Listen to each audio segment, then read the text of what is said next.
Bạn có bao giờ để ý hay không? Người Việt chúng ta thì ăn bằng bát, còn người châu Âu thì ăn bằng đĩa.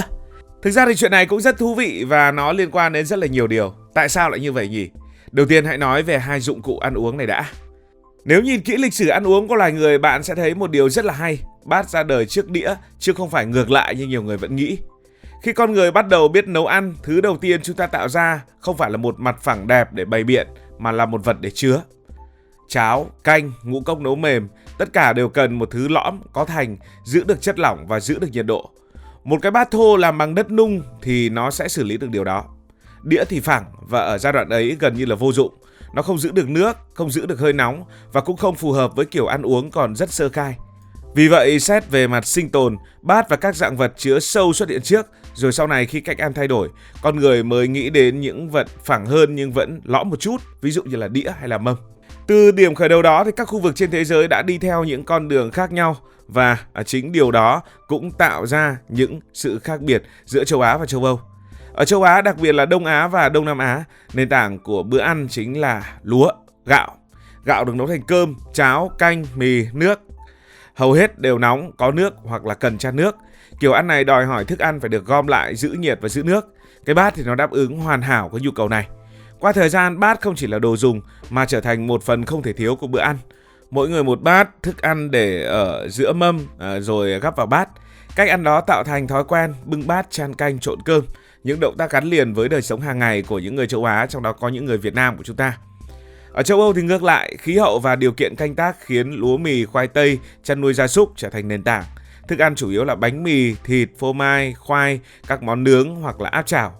Đây là những món khô hơn, chắc hơn, ăn từng miếng lớn, cần cắn, xé và ghim. Với kiểu ăn đó thì một mặt phẳng ổn định mới là thứ cần thiết. Đĩa phẳng cho phép đặt miếng thịt xuống, dùng dao cắt, dĩa để giữ, mọi thao tác đều diễn ra trên bàn. Thậm chí trong thời Trung Cổ, nhiều người châu Âu còn không dùng đĩa gốm mà dùng miếng gỗ hoặc bánh mì cứng để làm đĩa ăn. Điều đấy cho thấy đĩa không phải là một thứ gì đó quá xa xỉ, mà đơn giản là nó rất hợp với lối ăn khô và cắt xẻ của người châu Âu. Ngoài ra, việc người Việt hay là người châu Á dùng bát còn người châu Âu dùng đĩa thì nó cũng liên quan đến một cái gọi là động tác ăn uống. Động tác ăn uống ở đây là gì? Người Việt mình thì quen bưng bát, bưng lên, đặt xuống, rồi bưng lên, đặt xuống. Mỗi lần như vậy là được một miếng. Nghe thì cũng là bình thường, nhưng chính cái động tác đó đã giúp bữa ăn của người Việt cực kỳ linh hoạt. Bạn có thể ăn cơm khi ngồi chiếu ở giữa nhà, khi ngồi ở ghế ở ngoài hiên nhà, ngồi ở bậc cửa, thậm chí đứng ăn vội vài miếng rồi chạy đi làm việc khác, rồi là ăn ở bên đồng cũng được. Không cần bàn cao, không cần cái ghế ngay ngắn, chỉ cần có bát cơm trên tay là ăn được. Bữa ăn đi theo con người chứ không bắt buộc con người phải ngồi cho đúng kiểu, ngồi vào đúng một chỗ mới ăn được. Ngày xưa ở quê chuyện đó là bình thường. Sáng ra ăn vội trước khi ra đồng, trưa về múc bát cơm chan tí canh, ngồi dưới gốc cây hay góc nhà ngồi ăn xong rồi lại làm tiếp. Tối cả nhà mới có bữa ăn đàng hoàng hơn. Cái bát giúp người ta ăn theo nhịp sống, chứ không phải dừng cuộc sống lại chỉ để ăn. Vì thế tư thế ăn của người Việt rất là thoải mái, không quá để ý đến lưng thẳng hay là lưng cong, không cần đặt tay đúng vị trí. Quan trọng là cứ ngồi gần nhau ăn chung mâm, vừa ăn vừa nói chuyện, vừa ăn vừa chém gió. Người này gắp cho người kia miếng cá, chan cho nhau bát canh cũng là chuyện bình thường. Bữa ăn giống như một khoảng thời gian để ở bên cạnh nhau, chứ không phải là một nghi thức nào đó phải làm cho thực sự chuẩn mực. Còn ăn bằng đĩa thì khác hẳn. Đĩa thì thường không bưng lên được, muốn ăn phải ngồi vào bàn tương đối cao. Bàn ghế cũng phải cao tương xứng nhau, tư thế gần như cố định. Ngồi xuống rồi thì phải ăn cho xong bữa, khó mà đứng lên giữa chừng. Ăn chậm, từng miếng, từng phần, mỗi người một đĩa, ai ăn phần của người đấy. Cách ăn đó giống như một thói quen sinh hoạt đã được sắp xếp sẵn. Đến giờ thì ngồi vào bàn ăn xong thì đứng dậy, gọn gàng, trật tự, nhưng cũng tách mỗi người ra một tí. Ít có chuyện gắp cho nhau, ít có chuyện chan chung, vì ai cũng có phần của mình trong cái đĩa của mình thôi. Không phải là cách ăn nào hay hơn hay cách ăn nào lịch sự hơn, chỉ là sống ở chỗ nào thì phải quen ở chỗ đó. Người quen sống quây quần, làm việc linh hoạt thì bữa ăn cũng linh hoạt theo. Người quen sống theo giờ giấc, theo không gian cố định thì bữa ăn cũng trong khuôn khổ rõ ràng giống như người châu Âu. Nên nhìn cái bát cơm của người Việt cũng đừng nghĩ là nó đơn giản quá. Nó là thứ sinh ra để phục vụ một kiểu sống rất cụ thể của người Việt. Sống gần nhau, ăn cùng nhau, ăn ở chỗ nào cũng được. Và đó là lý do vì sao dù bây giờ nhà cửa hiện đại hơn, bàn ghế đầy đủ hơn, nhưng đến bữa cơm gia đình, nhiều nhà cứ phải bưng bát lên ăn và ngồi cạnh nhau ăn một cách rất bình thường. Ngoài ra thì người Việt và người Á Đông dùng bát vì nó còn liên quan đến một cái combo, đó là đũa và bát đi với nhau. Một cặp sinh ra để đi cùng nhau. Và đây chính là một phần rất quan trọng của cả câu chuyện. Vì nó không chỉ nói về chuyện ăn uống mà nói về chuyện cách con người được tập ăn từ bé rồi quen dần, sống theo luôn mà không cần phải nghĩ tại sao ta lại dùng bát. Đũa là một dụng cụ để kẹp và gắp chứ không phải là để xúc hay là để múc. Nó mạnh nhất khi làm việc với những thứ nhỏ, gọn và được gom lại một chỗ. Và cái bát chính là nơi lý tưởng cho cái chuyện kiểu như này. Lòng bát sâu, miệng bát vừa, cơm vun lại được thành một miếng rồi là vào.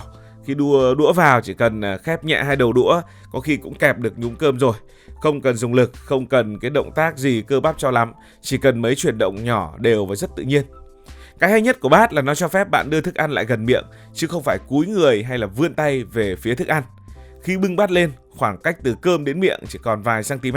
Lúc đó đũa gần như không phải làm việc nặng nữa, nó chỉ việc đưa cơm vào miệng một cách gọn gàng, không xúc, không rơi, không vãi. Chính vì thế mà người Á Đông có thể ăn cơm rất nhanh nhưng vẫn sạch sẽ, gọn gàng và không bừa bộn. Đến lúc chan canh vào bát thì sự ăn ý này còn rõ hơn. Canh không loang ra như trên đĩa mà tụ xuống đáy bát, thấm vào từng hạt cơm. Đũa lúc này có thể giúp ăn cũng rất là tiện và vào cũng rất là nhanh. Tất cả đều được kiểm soát bằng cổ tay và hai đầu đũa. Đây là thứ kỹ năng mà người Việt, người Trung, người Nhật, người Hàn học từ bé đến mức mà làm không cần nghĩ. Bây giờ thử ngược lại, đặt cơm lên đĩa rồi dùng đũa, ngay lập tức bạn sẽ thấy mọi thứ bắt đầu sai. Không nói đâu xa, bây giờ cứ đi ăn cơm rang mà không dùng thìa mà dùng đũa đi chẳng hạn. Cơm trải mỏng, hạt rời nhau, không có chỗ để tựa vào nhau. Đũa kẹp vào thì hoặc là không đủ lực, hoặc là kẹp được vài hạt rồi rơi xuống. Muốn ăn cho đàng hoàng thì lại phải loay hoay gom cơm lại từ một đống nhỏ. Nhưng mà gom cơm lại thì không phải là sở trường của đũa. Ăn như thế rất là bực.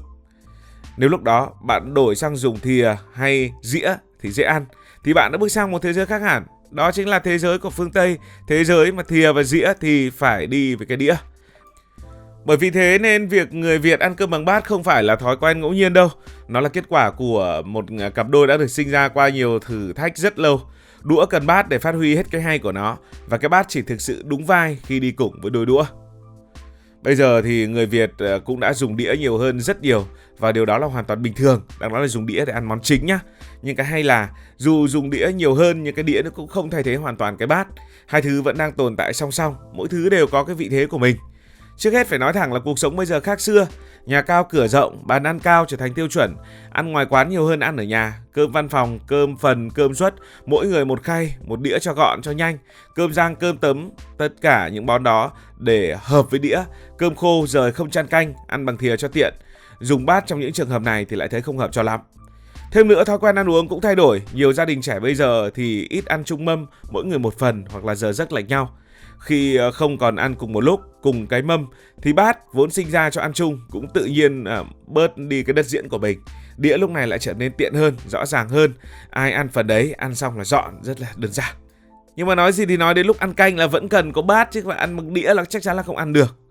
Nói cách khác, người Việt bây giờ không bỏ bát, mà là biết lúc nào nên dùng bát, lúc nào nên dùng đĩa. Đó không phải là đánh mất cái nọ, đánh mất cái kia, mà là thích nghi mà thôi. Và có một điều chắc chắn, dù có dùng đĩa nhiều đến đâu thì khi cần một bữa cơm đúng nghĩa là cơm nhà, cơm Việt với đầy đủ canh rồi là gắp cho nhau, mỗi người đều có bát riêng, đều gắp thức ăn từ một cái đĩa, thì đấy mới là một bữa ăn có cái bát hoàn chỉnh. Không cần nhắc, không cần giải thích, vì cái bát lúc đó không chỉ để ăn mà để quay về với cảm giác quen thuộc, cảm giác của bữa cơm gia đình. Cảm giác mà khi chúng ta biết là trong nhà có bao nhiêu người thì đi so bát, so đũa, lấy bấy nhiêu đôi đũa, lấy bấy nhiêu cái bát. Cảm ơn vì đã quan tâm theo dõi câu chuyện này. Nếu cảm thấy thú vị, bạn có thể nhấn nút đăng ký kênh, bật chuông thông báo và chia sẻ. Còn bây giờ thì xin được nói lời chào, tạm biệt.